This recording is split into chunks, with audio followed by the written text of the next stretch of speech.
Mark 9:27. Umakyat si Jesus sa isang mataas na bundok. Wala siyang isinama roon maliban kina Peter, James, and John. Habang sila'y naroroon, nakita ng tatlo na nagbago ang anyo ni Jesus. Nagningning sa kaputian ng kanyang kasuotan. Walang sino man sa mundo na makapagpapaputi ng gayon. At nakita rin nila roon si Elijah at si Moses na nakikipag-usap kay Jesus. Sinabi ni Pedro kay Jesus, "Guro, mabuti po na nandito kami. Magtatayo po kami ng 3 tolda, isa para sa inyo, isa kay Moses, at isa kay Elijah." Dahil sa kanilang matinding takot, hindi niya alam kung ano ang sasabihin niya. Nililiman sila ng makapal na ulap at mula ro'y may isang tinig na nagsabi, "Ito ang pinakamamahal kong anak. Pakinggan niyo siya." Listen to him. Heavenly Father, God Most High, we ask you to speak to us, to be our teacher, our preacher. Guide us into your truth and give us the wisdom to apply in daily life the great lessons that you will be teaching us. We seek you, Father, in the name of your Son, Jesus. Listen to him. Sa kanya, makinig. Kay Jesus, makinig. Mark 9:2-3, Jesus took Peter, James, and John with him and led him up a high mountain where they were all alone. There he was transfigured before them. At may isa pang account sa Luke 9:28-29, the appearance of his face changed, and his clothes became as bright as a flash of lightning. Matthew 19:2, his face shone like the sun. So merong 3 accounts, Mark, Luke, and Matthew, talking about the same story, but adding little details to the general picture. What do we see here? Jesus revealed his divinity to Peter, James, and John, who could very well represent the age of the new covenant. Ito'y 3 tao na nasa bagong panahon, na lumilipat na yung lumang panahon, lumang tipan, patungo sa bagong tipan. So these 3 people could very well represent the age of the new covenant, which really means the age of love and grace, the age of Christ-likeness, or what we also call Jesus-ness. Dahil may mga generations that will be represented in this episode. Hebrews 8:6-7, but now Jesus, our high priest, has been given a ministry that is far superior to the old priesthood. Merong ginagawang paghahambing sa priesthood ni Jesus at sa dating mga priesthood na nakasanayan na sa Israel.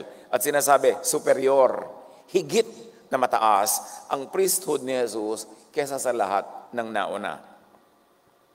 For he is the one who mediates for us a far better covenant with God based on better promises. Again, hinahambing.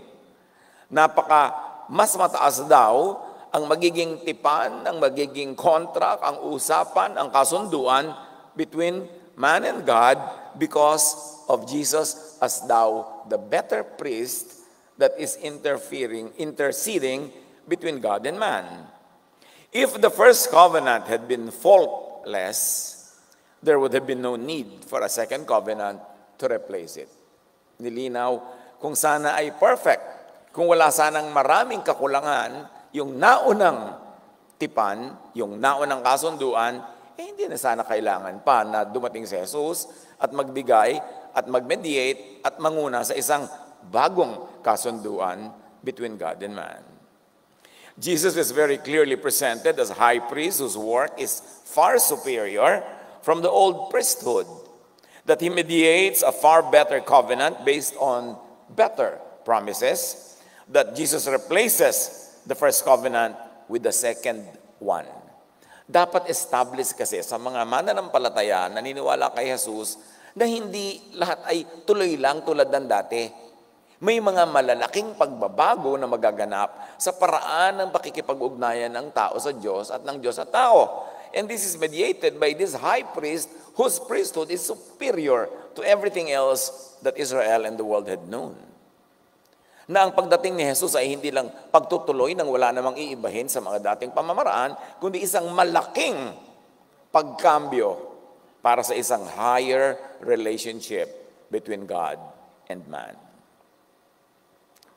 Anong ginawa sa dating kasunduan? Hindi naman yun itinapon. Jesus fulfilled the old covenant based on the law. He fulfilled the law. And then replaced it with a new covenant based on grace. Hindi binaliwala ang law.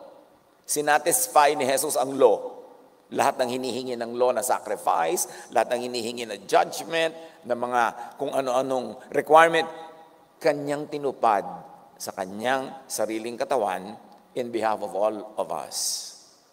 At matapos yung tuparin, ay naglagay ng bagong kasunduan written in His blood. Jesus changed the old way of legalism into the new way of the love and freedom in spirit. That is why the agents of the old system opposed and hated Jesus. Because the coming of Jesus meant change. Pagbabago mula sa dati tungo sa bagong kasunduan.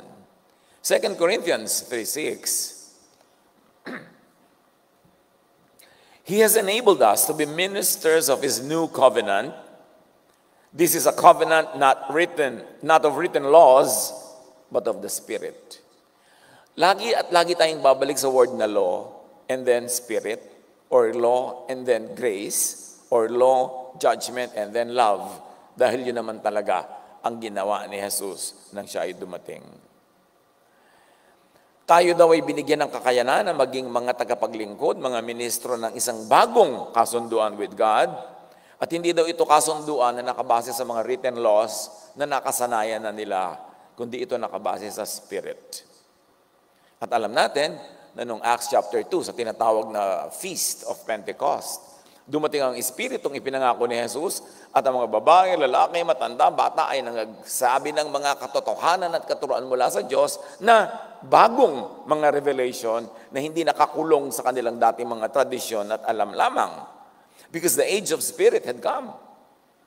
Meaning, truths that had not been previously revealed or understood or clarified will now become very clear because it will be clarified by the very Spirit of God, beyond traditional boxes, beyond mga nakasanayan at nakakulungan ng isip. Kaya ang pagdating ni Jesus ay isang pagdating ng kalayaan, ng pag-unawa ng maraming bagay, gumagamit ng iba-ibang lente, hindi lang yung mga lumang lente, na sabi ni Paul, para lang tayong tumitingin ng malabo through glass. Pero darating ang panahon, makikita natin ang mas malinaw. Kasi magkakaroon tayo ng ibang tools to understand the truth of God, ibang mga revelation, at ibang uri ng mga pagpapaliwanag. At yun ang dinala ng pagdating ni Jesus. Sa pagpapatuloy ng 2 Corinthians 3:6, the old written covenant ends in death, but under the new covenant, the Spirit gives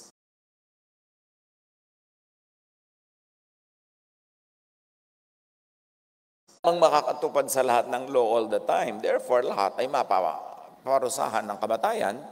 Kaya kinailangang ibahin ang paraan para maligtas sa judgment.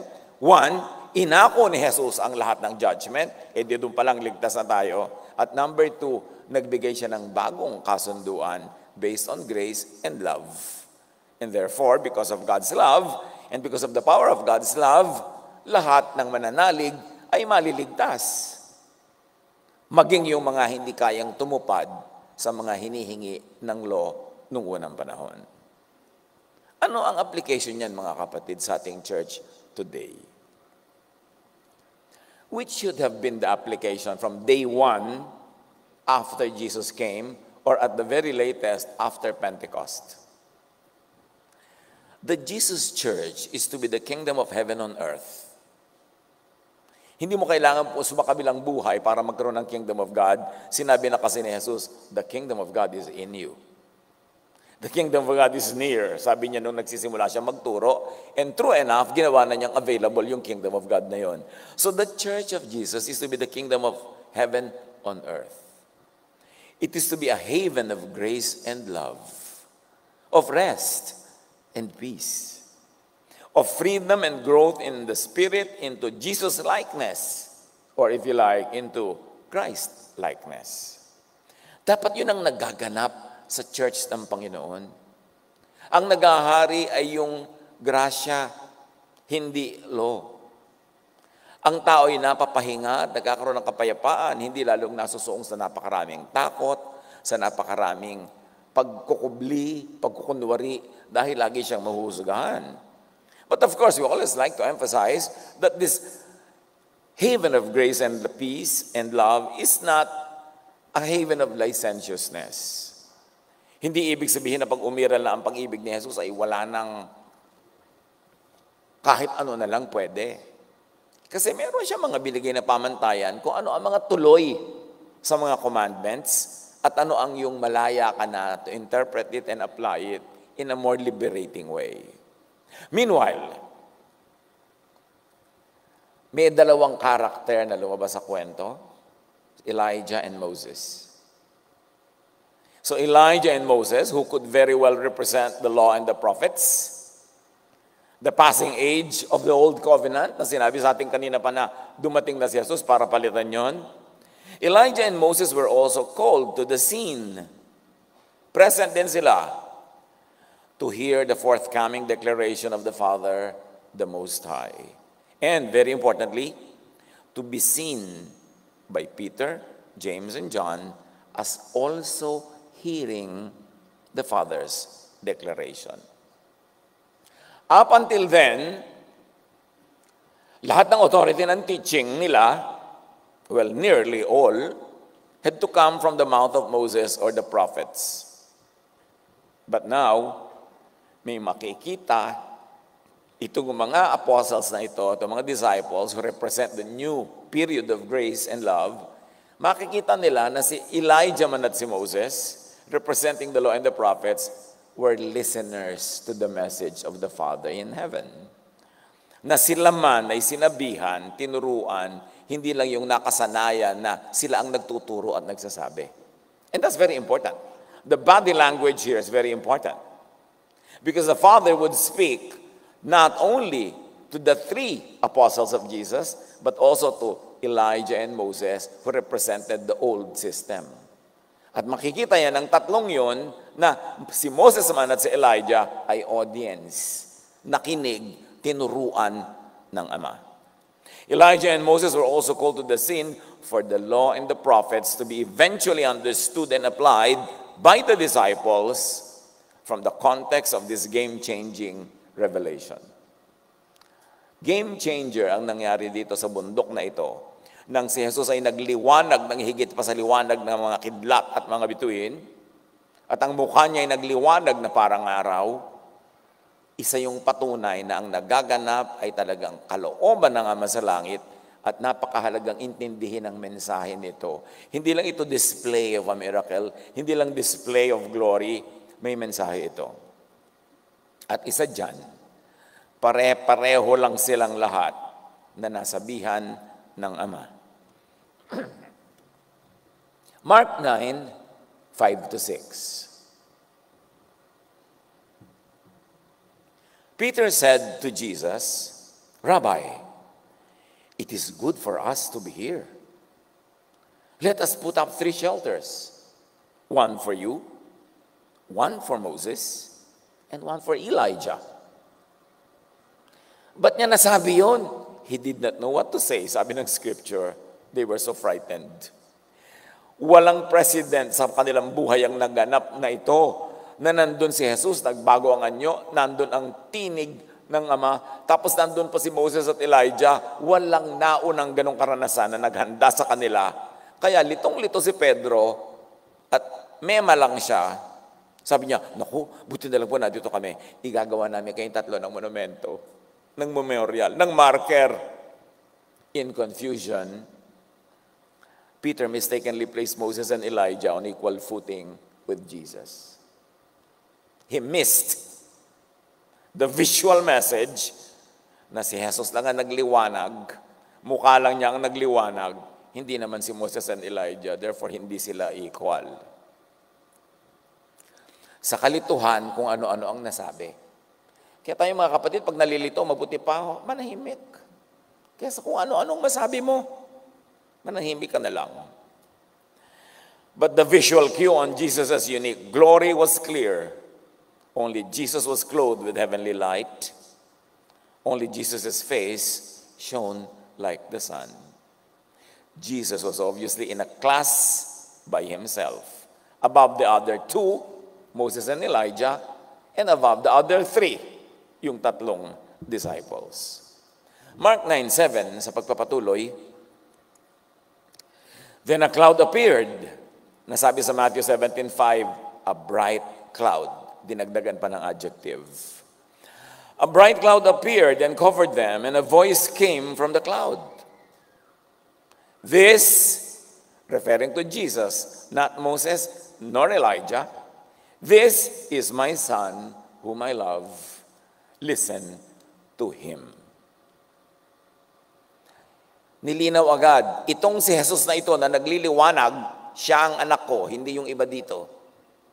Sa kanya kayo makikinig, hindi sa iba dito. Luke 9:34-36 adds another angle. And they were afraid as they entered the cloud. So sila nililiman ng ulap na ito o pumasok sila na parang fog ito. A voice came from the cloud saying, this is my son whom I have chosen. May idinagdag pa. Siya ang pinili ko, hindi iba, huwag kayo malilito. Listen to him. When the voice had spoken, they found that Jesus was alone. Matapos yung napakadramatic na pagpapakilala, na wala ang lahat ng karakter, natira na lang si Jesus. It means Jesus stays. Jesus remains. Jesus is the one. Pati sequence ng mga nangyari, scientific pag inobserbahan natin. Anong nauna? Yung liwanag, di ba? Science tells you that light waves travel faster than sound waves.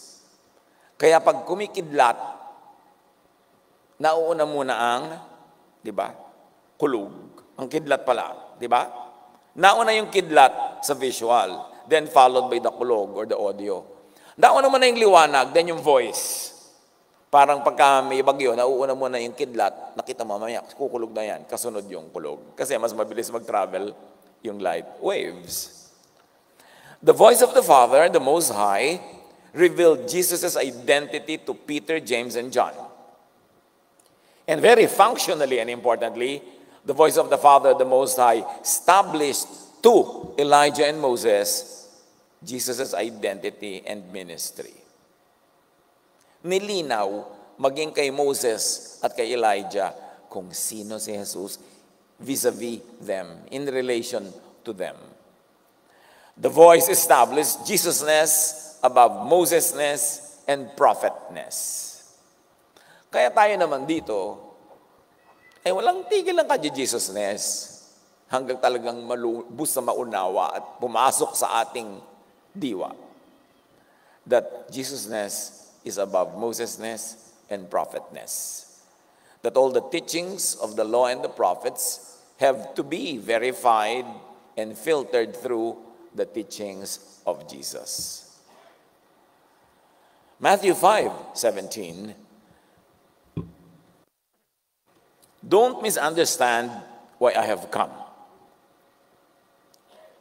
I did not come to abolish the law of Moses, sabi ni Jesus, or the writings of the prophets. No, I came to accomplish their purpose. So sabi nga natin, hindi naman tinapon yung law and the prophets. Pero tinupad ni Jesus ang hinihingi ng law and the prophets in a way that only Jesus could do. Tinupad niya, but not in the literal, technical, legalistic sense that the teachers of the law and the Pharisees would insist. Tinupad niya, yes, pero sa paraan niya. Romans 13:8-10. Paano tinupad ni Jesus? At paano ipinatutupad ni Jesus sa ating lahat yung law that He came to fulfill? Nasabi niya, walang mabubura sa law hanggang lahat ay natutupad. Kaya tinupad niya. Sabi niya, if you love your neighbor, you will fulfill the requirements of the law. For the commandments are summed up in this one commandment, love your neighbor as yourself. Love does no wrong to others, so love fulfills the requirements of God's law. Pakaunawain natin yan. At pahintulutan nyo na ang inyong abang lingkod na paulit-ulitin until it gets carved in the recesses of our brain. That Jesus fulfilled the law by fulfilling its purpose, which is really to promote love, the rule of love, because the real purpose of the law is love. Jesus interprets and reinterprets the law, and the way to fulfill the law is to love, according to Jesus and according to Romans and according to many other verses. Pag tinignan mo kasing listahan ng law, magigimbal ka, hindi mo kayang sundin lahat. Kaya sabi ni Lord, alam mo, pag nagmahal ka sa kapwa, sinunod mo na ang espiritu ng lahat ng law na yan. Kasi ang talagang goal lang naman ng lahat ng yan to love. Kaya ang Church of Jesus must be preoccupied with teaching, exemplifying, displaying, and enjoying love.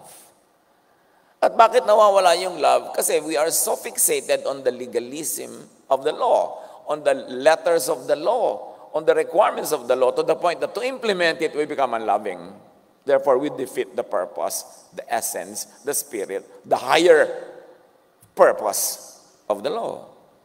By loving people instead of judging them, by teaching love as the way to God and not the legalistic obedience to the letter of love for others.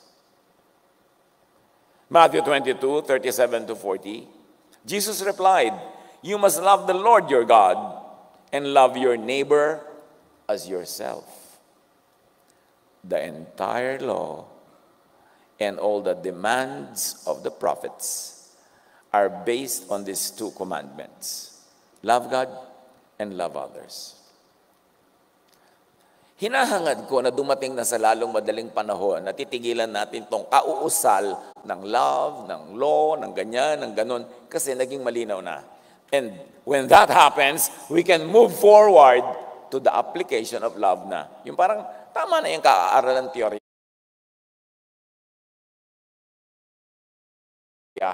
ng doktrina dahil naintindihan na natin at ang ating aatupagin na ay magmahalan. Bumuo, magpalakas ng kapatiran na ang naghahari ay ang pagmamahal ng Diyos through Jesus. Na ang lahat ng ating mga policies, lahat ng ating mga paraan ng paggawa, ating mga methods ay magiging flavored with love, coming from love, and ending in love. At tinahangad kong malapit na yung panahon na yun. Kasi naman, dekada na yata tayo dito na tumutula at umaawit ng word na love, Pharisees, law. By now, I believe, malalim na ang pagkaunawa natin dyan.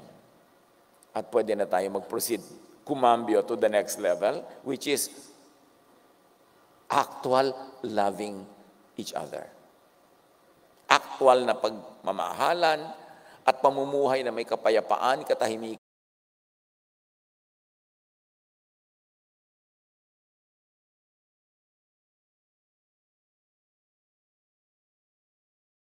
na ang church ay talagang maging loving, not only in preaching, not in word, but also in deeds, in action. Na ang mga tao na sasali sa mga kapatiran ay yun ang mahatatagpuan. Kapayapaan, pagtanggap sa kanila, pagmamahal, at patuloy na pagtutulungan para umasenso ang ating spirituality. Hindi naman pagkukonsentihan ng kung ano kabalbalan sa buhay. Siyempre, hindi naman ganun ang purpose natin. Kundi, we take people and receive people as they are, as we are, and then we all love and help each other to grow more and more into Jesusness, into more Christ-likeness. So love is the basis purpose, the end, the method, the beginning, and the end of the law. Pagka hindi loving ang application ng law, pagka hindi loving ang method niyan, we are missing the point. And sadly, it is happening around. That people become very legalistic to the point that they become unkind. They are so fixated on the letters of the law that they forget the spirit of the law, which is to be loving and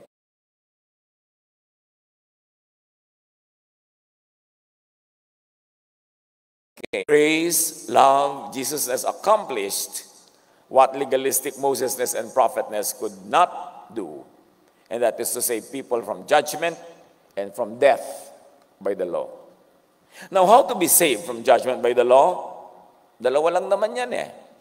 Obey all the law all the time, which is impossible, or love others as you love yourself, which is doable. Kaya sinabi na, as you love yourself eh.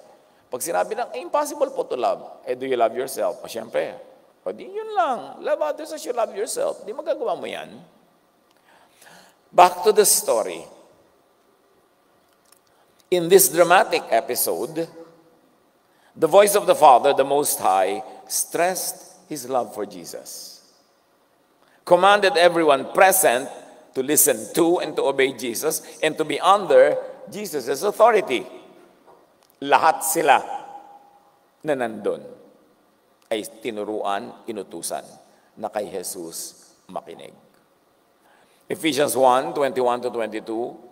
Now, who is far above any ruler or authority or power or leader or anything else, not only in this world, but also in the world to come. Higit na mataas si Jesus, kanino man, dito man o sa kabilang buhay. God has put all things under the authority of Christ and has made him head over all things for the benefit of the church, or for the church to be loved and to be loving, parenthesis mine.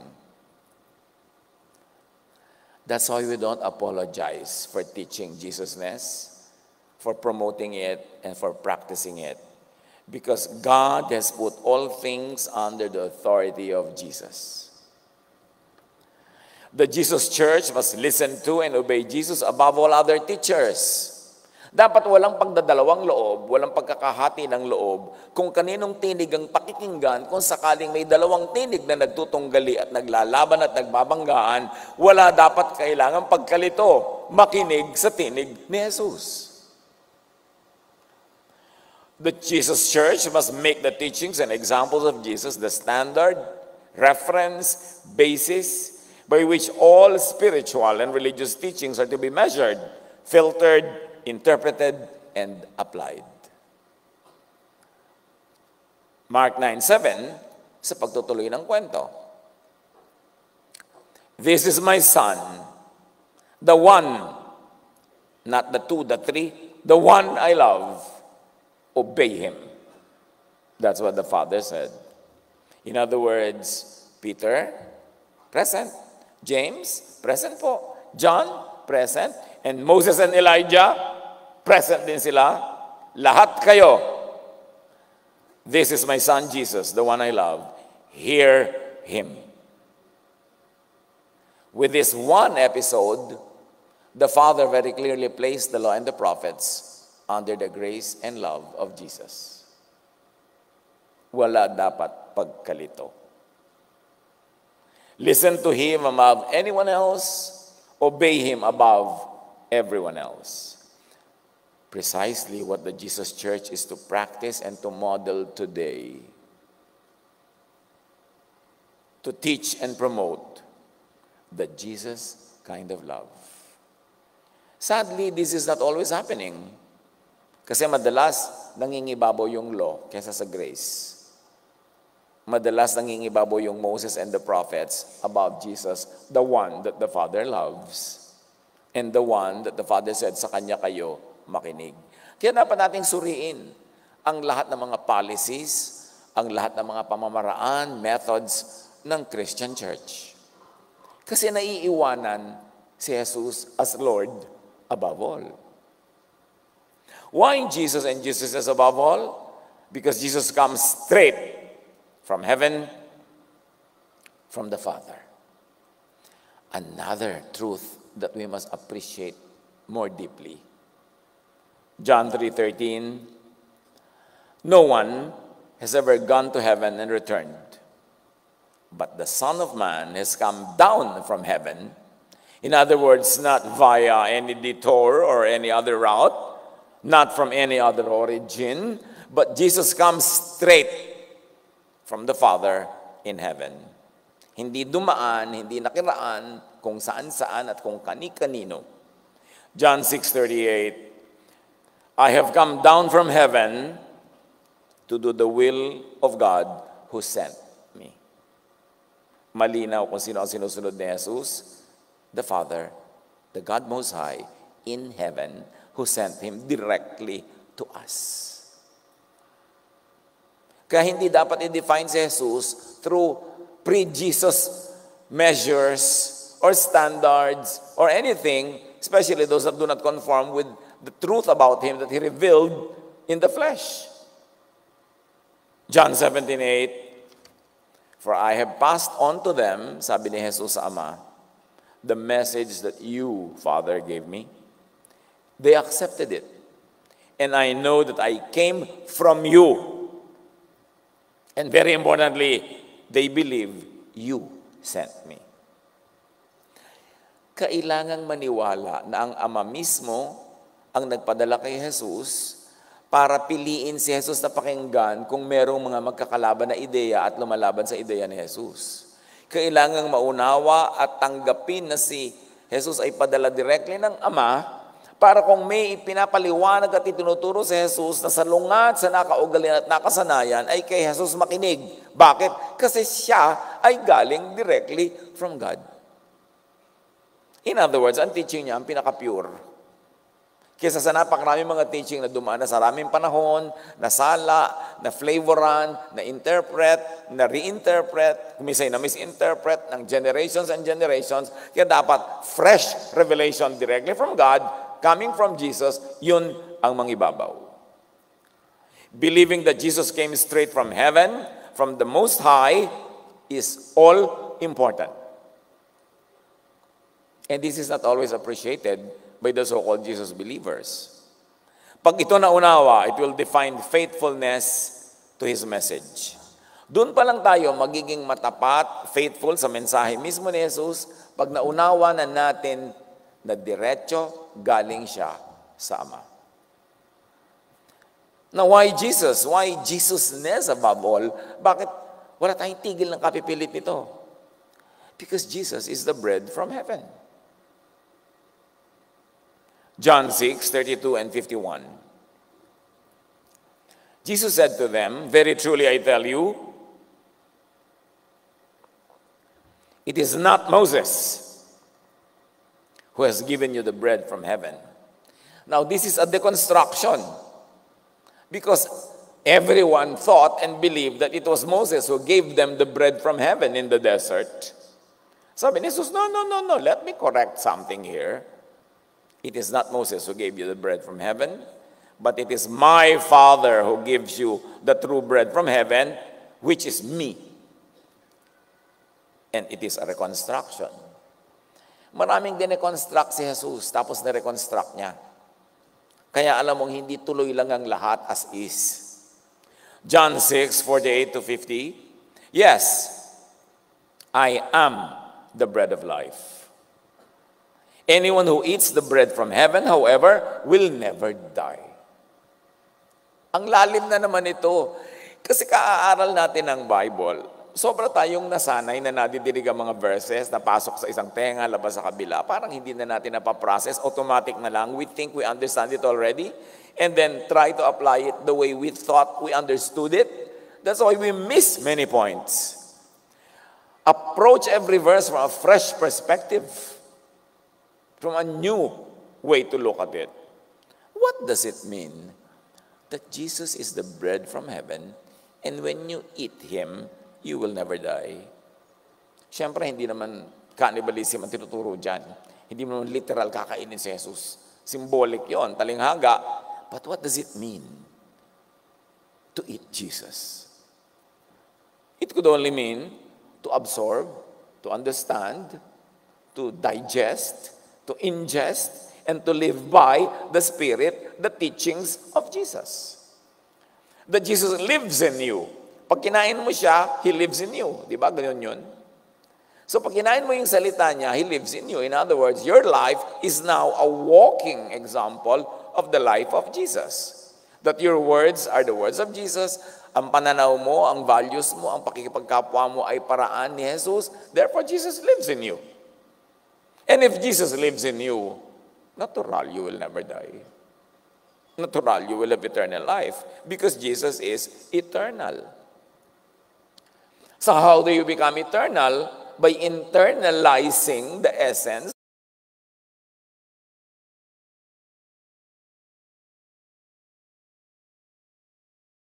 with eternal life, who is Jesus, and therefore, you don't die. Maraming paraan kasi para maunawa yung you don't die. Hindi lang yung dating religious system natin na, you don't die, ting, biglang nasa ulap ka na, lilipad-lipad kang may maliit na pakpak and you don't die. It is one way to understand it, but not always the only way and not always the clearest way. Kailangan approachin mo siya from a more abstract pananaw because God is spirit. Abstract yun. Anyone who feeds on Jesus' essence and teaching, on Jesus-ness, will be eternal. Pag-isipan niyong mabuti yan. Hindi lang nadadaan sa mga formula prayer. Well, that formula prayer is helpful if you understand what it really means. If you absorb the spiritual meaning of the formula prayer, then it is very helpful and very, very truthful. Pero kung rote lang, galing sa memorya, kinabisa mo lang, sinabi mo lang ng bibig, tapos wala naman pagkakaunawa ang spirito, edi wala rin yung talab. Kailangan na uunawa yung spirit. Now, this declaration of Jesus is worthy of high and transcendent understanding that He is the bread of life, and when you eat Him, you will never die.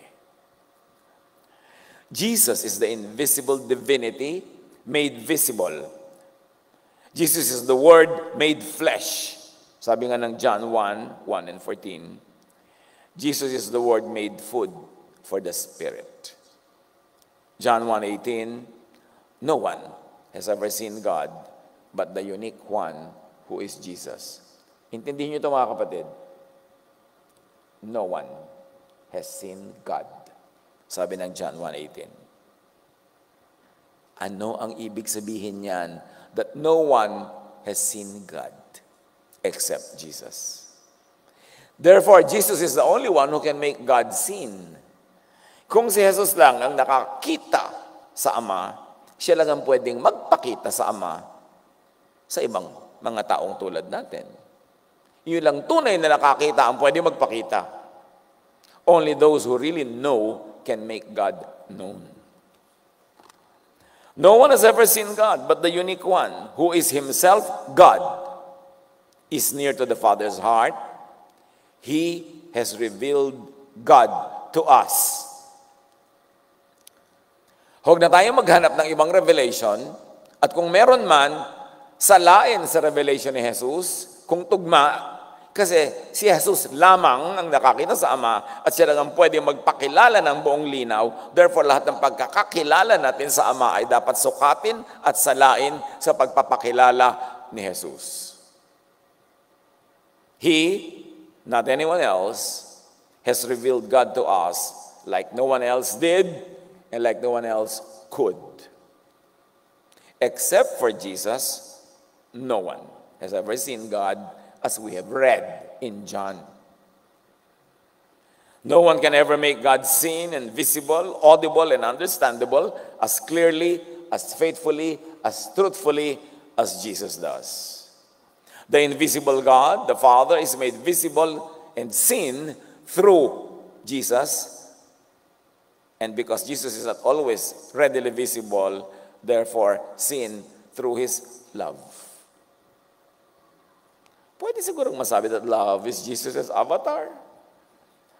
Na kung hindi nandyan yung real physical Jesus, yung love that Jesus represents and teaches, that's the way to see Jesus.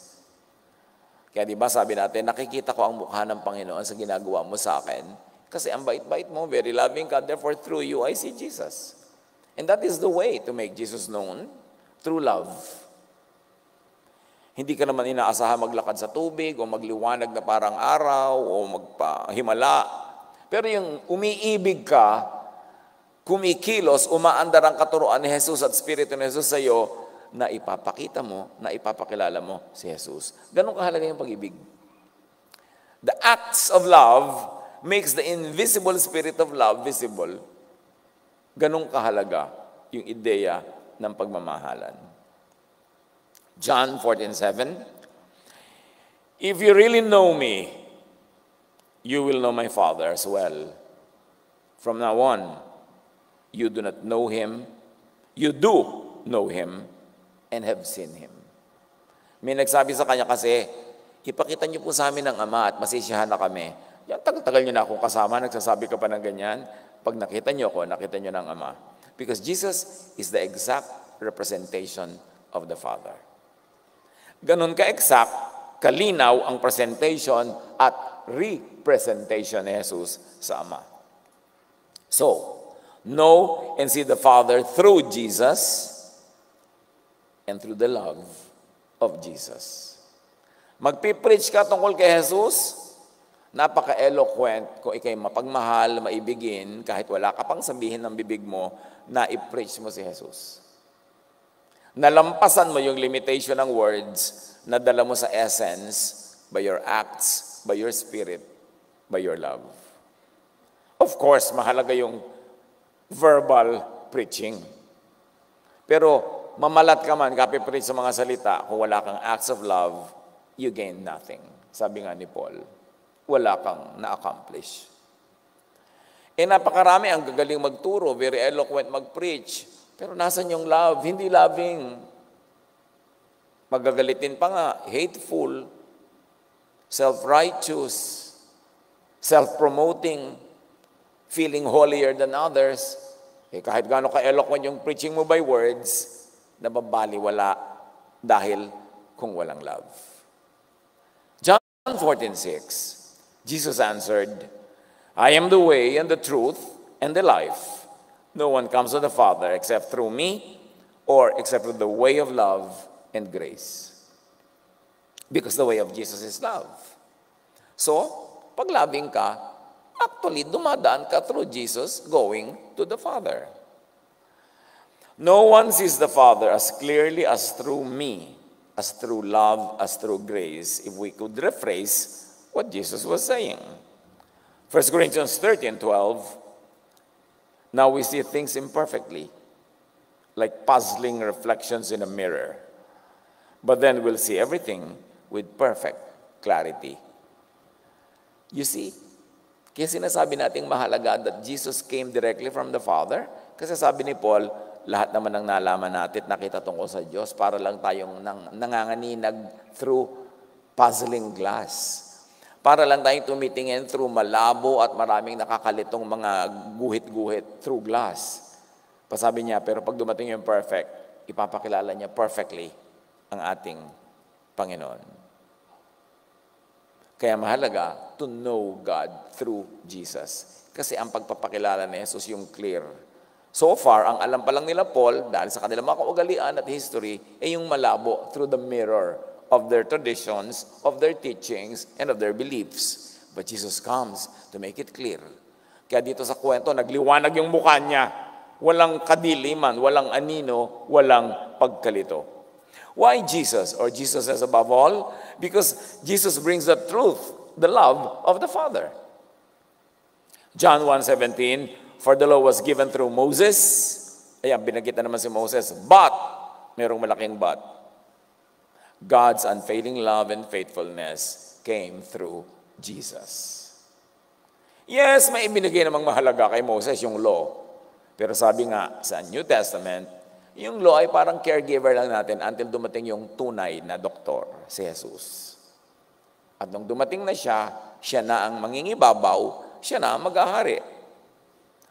Ang mapapala kay Moses ay law. Ang ending ng law ay judgment and death.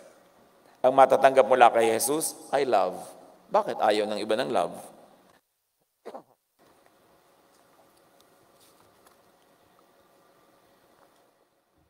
The Father sent Jesus to present and represent Him.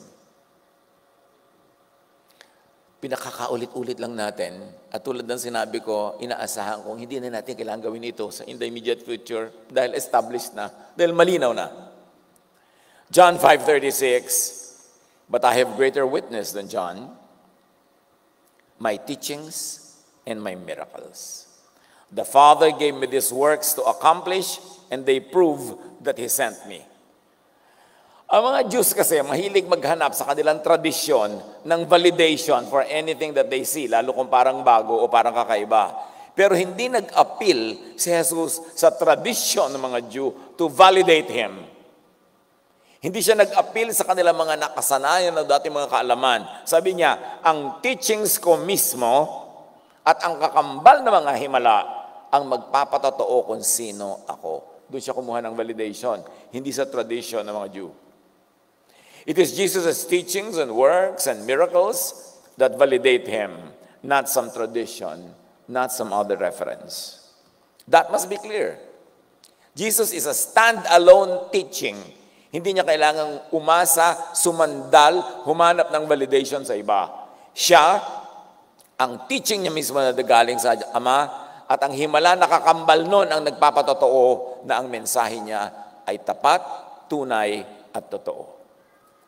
John 14:11, believe me when I say that I am in the Father, and the Father is in me, or at least believe on the evidence of the works themselves. Sabi niya, mahirap maniwala na ang Ama ay nasa akin. Okay na yun, naintindihan ko yun. Mahirap maniwala na ako ay nasa Ama. Pero kung hindi niyo mapaniwalaan yun, maniwala na lang kayo batay sa mga nakita niyong ginagawa kong himala na wala namang nakakagawang iba. So, dalawa ang binigay ni Jesus na choices para maniwala sa kanya yung mga tao. Yung salita niya na sinasabi niyang nasa akin ng Ama, nasa Ama ko, or kung ayaw niyo niyan, yung mga himala ko, doon nila kayo maniwala. So, talagang maniniwala ka dahil buhay na buhay yung mga himala niya. Mark 1:27, the people were so amazed that they asked each other, what is this? A new teaching, and with authority. He even gives orders to impure spirits, and they obey Him. Kitang-kita nila. New teaching nga, walang basis sa dati na nating alam, pero ang dami niyang ginagawa na may authority. Paano natin pagdududahan na totoo ang kanyang teaching? John 12:49-50, the Father who sent me has commanded me what to say and how to say it. And I know His commands lead to eternal life. And what is the command? We all know that. Church, what is the command of Jesus? Hindi na alam mo. Lakasan? Love. So sabi niya, His commands lead to eternal life. Kaya hindi mo pwedeng baliwalain ang love. Because that is the command. Jesus' love leads to eternal life. This is highly profound. The vibration, the frequency of love melds with the vibration and frequency of eternity. I-google nyo yan. Para madagdagan na nyo homework. Matthew 19:16-19, just then, a man came up to Jesus and asked, this is very important, pay attention. Teacher, what good thing must I do to get eternal life? Imagine, a very pointed question. Aabang ka sa sagot dahil patungo sa eternal life ang topic.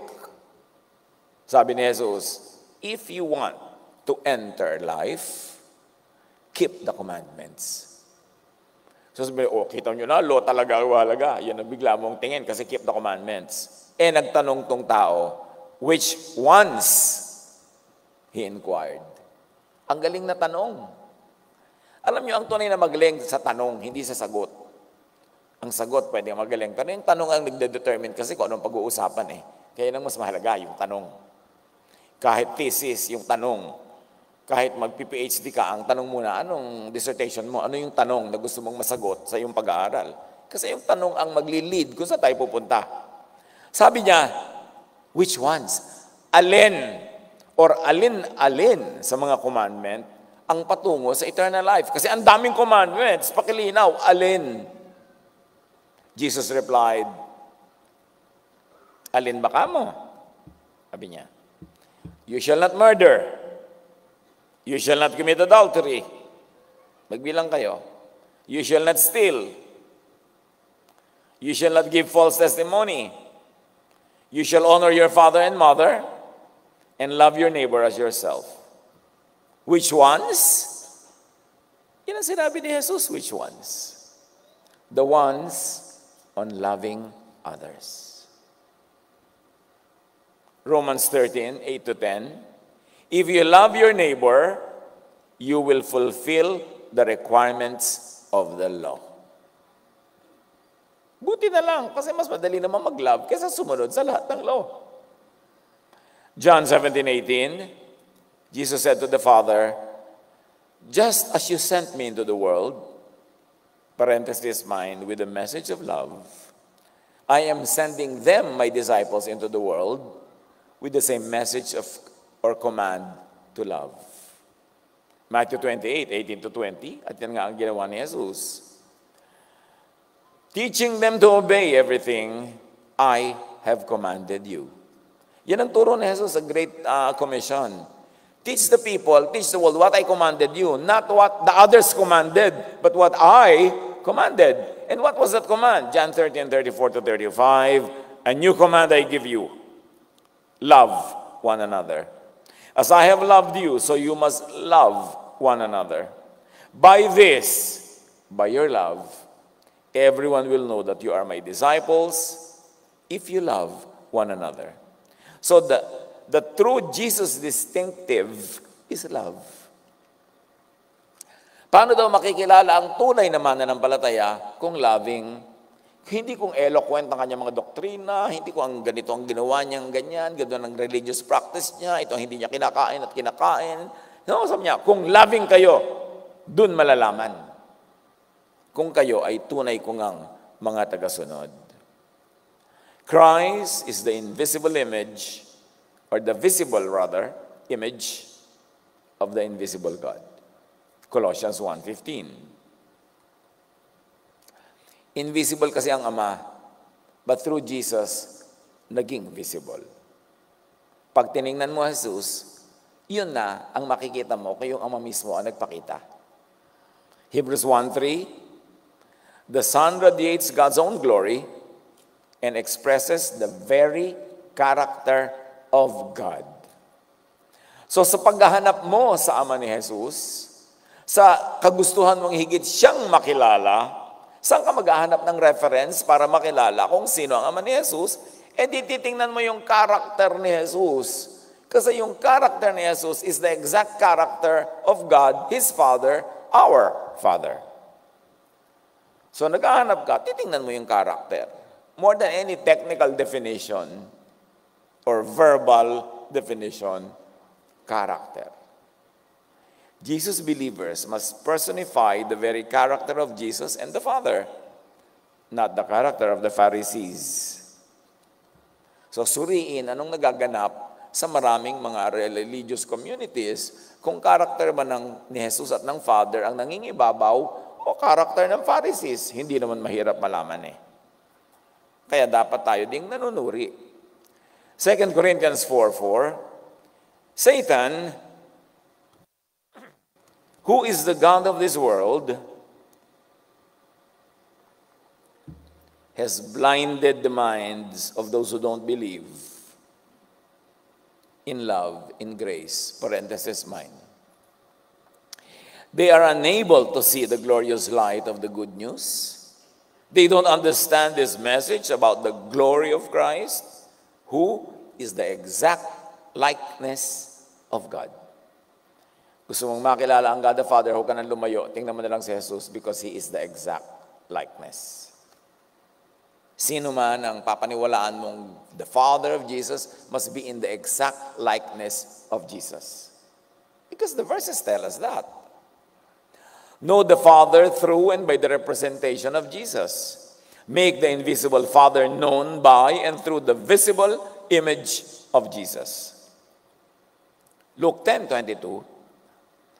No one knows who the Son is except the Father, and no one knows who the Father is except the Son, and those to whom the Son chooses to reveal Him. Ang anak lang daw ang nakakakilala talaga sa Ama, at sino mang pagkalooban ng anak na ipakilala rin sa kanila ang Ama. Hilingin natin yan, ipanalangin, prepare our hearts, open our hearts, our minds, and deserve na ipakilala sa atin ni Jesus ang Ama. Kasi liban pagkalooban niya, hindi makikilala. Prepare your heart so that it will be ready to receive Jesus' revelation of the Father. Then teach about the Father as Jesus revealed and taught about Him. Dapat ang itinuturo mo tungkol sa Ama, yung itinuturo ni Jesus tungkol sa Ama. Kasi si Jesus ang exact representation of the Father. John 1:18, no one has ever seen God but the one and only Son, who is Himself God and is in closest relationship with the Father. He has made Him known. No one else is more qualified. Kaya sabi ng Father, listen to Him. John 10:30, I and the Father are one. Be one with Jesus and be one with the Most High, with the Eternal. John 14:20, you will know that I am in my Father and you are in me and I am in you. Napakabigat ng verse na to sa ganda. Unawain ninyo, alamin ninyo na ako ay nasa Ama, ang Ama ay nasa akin, at kayo ay nasa akin. Therefore, nasa Ama rin kayo. Kung ang Ama ay nasa akin, ako ay nasa Ama, at kayo ay nasa akin, natural, nasa Ama rin kayo. Therefore, you are in the circle of eternity. You are in the circle of life. You are eternal. You have eternal life. Be one with Jesus and inherit eternal life. Matthew 12:6. I tell you, sinasabi ni Jesus tungkol sa kanya, there is one here who is even greater than the temple. And everything the temple represents, parenthesis mine, and that is Jesus. Jesus is greater than the temple and everything the temple represents. Moses and Elijah, the law and the prophets, the teachers of the law and the Pharisees, all religious teachings must hear, listen to, and obey Jesus. And this is what we are committed to do as a spiritual family, as a church. Matthew 23:10-11, you have only one teacher, the Messiah. All church doctrines, rules, policies, and practices must submit to the lordship and the command of Jesus. Dapat conscious ang paggawa niyan. Kasi marami tayong tradition that have to be reinterpreted, redone, reconstructed dahil sa teaching ni Jesus. Romans 10:3-5. For they don't understand God's way of making people right with Himself. Refusing to accept God's way, they cling to their own way of getting right with God by trying to keep the law. Di daw nila nauunawa kung paano ilalagay sa matuwid na relasyon ang kanilang sarili with God kasi ipinipilit nila maging matuwid by obeying the law. For Christ has already accomplished the purpose for which the law was given. As a result, all who believe in Him are made right with God. Are made right na, already. with God. Romans 10:4, this is the culmination of the law, so that there may be righteousness for everyone who believes. Yan na daw ang kaganapan, ang wakas, ang ending ng law. Nung dumating si Jesus at ginawa niya lahat ang hinihingi ng law to satisfy the requirements of the law in our behalf, then the law ended. And another era began, the age of grace, the age of freedom in the Spirit, the age of love. The teachings of Jesus must be the standard, basis, and filter for all religious teachings and practice. That's why we propose the Jesus filter all the time. Na ang lahat ng katuruan ng mga teachers before Jesus, during Jesus, and after Jesus, in the last 2,000 years, ay salain sa katuruan ni Jesus at yun lang papasa, yung tugma, yung agree with the teachings of Jesus, ang ipamuhay, pairalin, at i-apply sa buhay today. Only this way could the church be loving. Kasi maraming unloving applications of the old laws. Only this way could a loving church be made. Jesus interprets and applies the law as love. Ininterpret na ni Jesus sinabi niya, pag loving kayo, nasunod niyo na yung law. Pag mapagmahal kayo, tinupad niyo na yan, better pa. So Jesus interprets and applies the law as love. Hindi tinanggal yung law, ni-reinterpret as love. Jesus makes the love and the law the command. Kung meron siyang isang iniwang utos, that is to love.